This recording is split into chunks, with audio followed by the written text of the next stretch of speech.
Hello everyone रुमिस kitchen channel आपनालोक सकलोके आको एबार स्वागतम जनाइছো। आशा करूँ आपनालोक सकलोए भाले आछे आरो मयो भाले आछो। আজি মই आपनालोকৰ ওচৰলৈ খুব ধুনিয়া এটা চিকেনৰ ৰেচিপি লৈ আনিছো।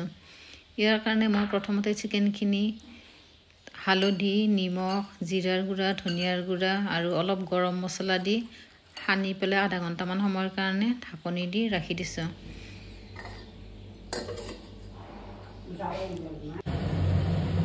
এতিয়া কেৰাহীটো গৰম কৰি লৈ তাতে সৰিয়হৰ তেল দি দিছো আৰু ইয়াতে কাটি থৈ দিয়া পিয়াজখিনি দি দিছো। পিয়াজখিনি অলপ ৰঙচুৱা হোৱালৈকে ভাজি লম।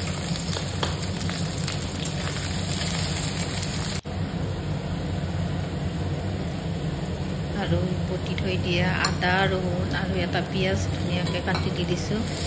এইখিনি অলপ ৰঙচুৱা হোৱালৈকে ভাজি লম। মই বেছি মছলা একো ব্যৱহাৰ নকৰোঁ। মই অকল ঘৰতে খুন্দি থৈ দিয়া জিৰা, ধনিয়া এইখিনি দিছোঁ আৰু আদা ৰহুনৰ পেষ্ট এইখিনি দিছোঁ। এইখিনি খুব ধুনীয়া কৰি ভাজি লৈছোঁ আৰু এতিয়া পানী থৈ দিয়া মাংসখিনিও ঢালি দিছোঁ। এইখিনি এতিয়া খুব ধুনীয়া কৰি ভাজি ল'ম।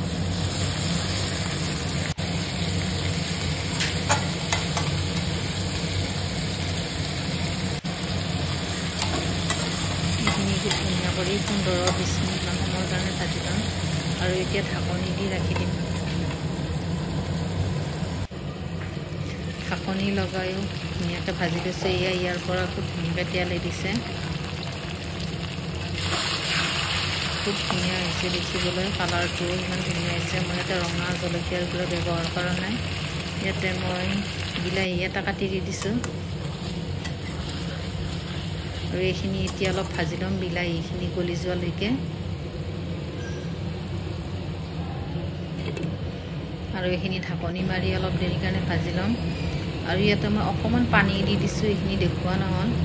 আৰু আপোনালোকৰ ভিডিঅ'টো চাই কেনেকুৱা লাগিলে ক'ব। যদি ভাল লাগিলে ভিডিঅ'টো লাইক, শ্বেয়াৰ আৰু ফ'ল' কৰি দিব।